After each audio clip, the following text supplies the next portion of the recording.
Kailangan talaga itong mga senador, gawin na nila ang kanilang tungkulin. Sundin na nila ang klarong lingwahe ng saligang batas. Hindi po pwedeng babaguhin nyo ang lingwahe at kung ano-ano ang mga dahilan na ibinibigay nyo, wala naman sinasabi ang saligang batas. Nagdadagdag kayo ng mga kalakaran para lang masunod ang inyong kagustuhan. Maniwala kayo, pag kayo po ay gagawa na naman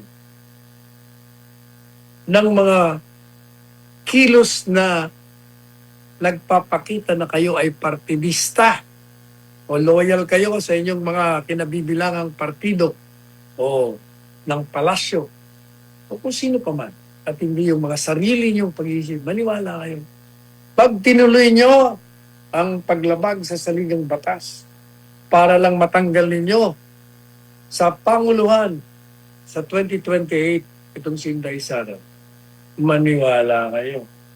Kayo po ay agusin ng isang malaking baha ng diskontento at pagagalit ng taong bayan. Hindi lamang kayo mga senador. Lahat ng mga may hawak ng kapangyarihan madadamay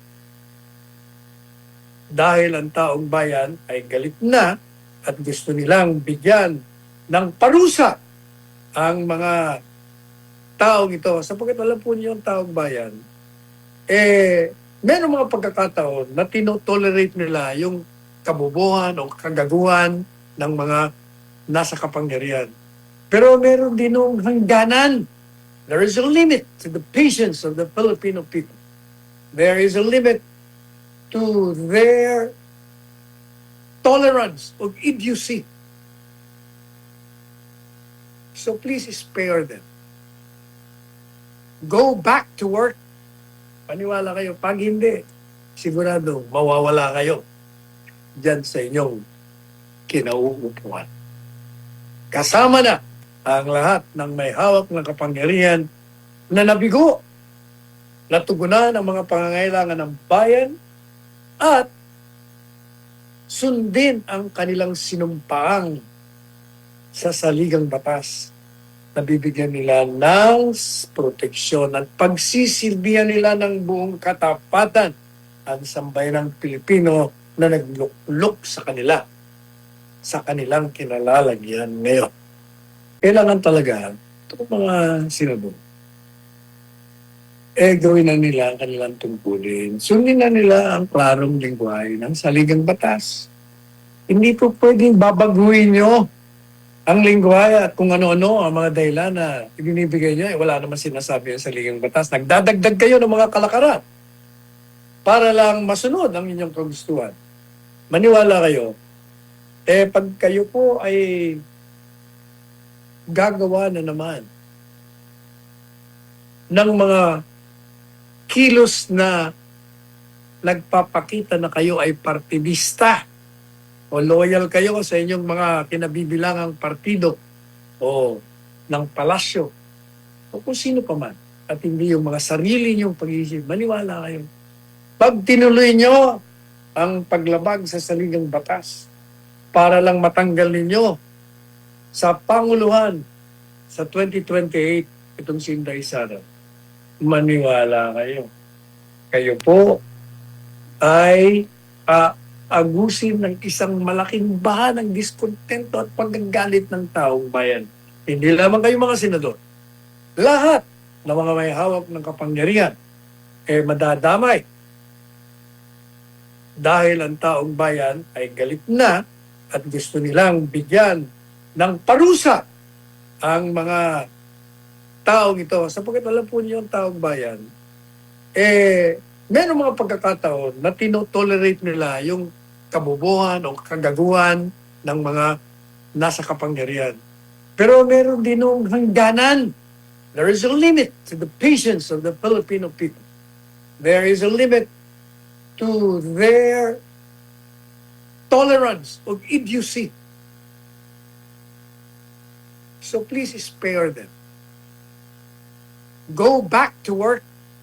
Paniwala kayo. Pag hindi, sigurado mawawala kayo dyan sa inyong kinauupuan.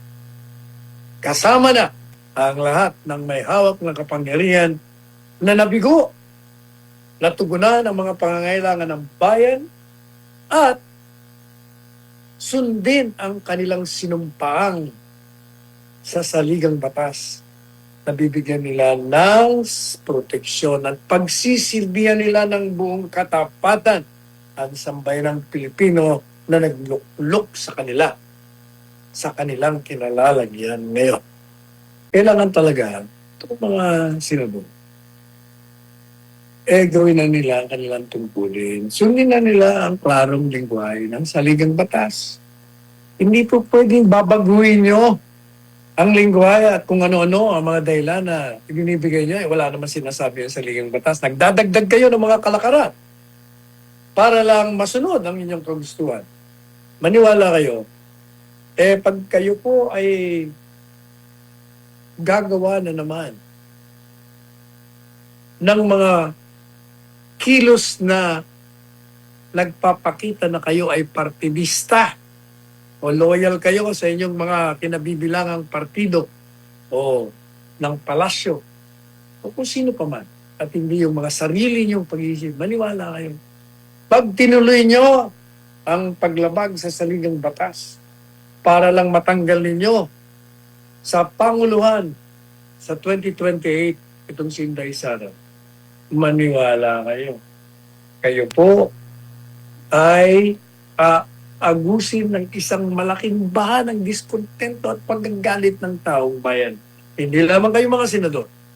Lahat ng mga may hawak ng kapangyarihan madadamay. Dahil ang taong bayan ay galit na at gusto nilang bigyan ng parusa ang mga taong ito. Sapagkat alam po niyo ang taong bayan, meron mga pagkakataon na tinotolerate nila yung kabubuhan o kagaguhan ng mga nasa kapangyarihan.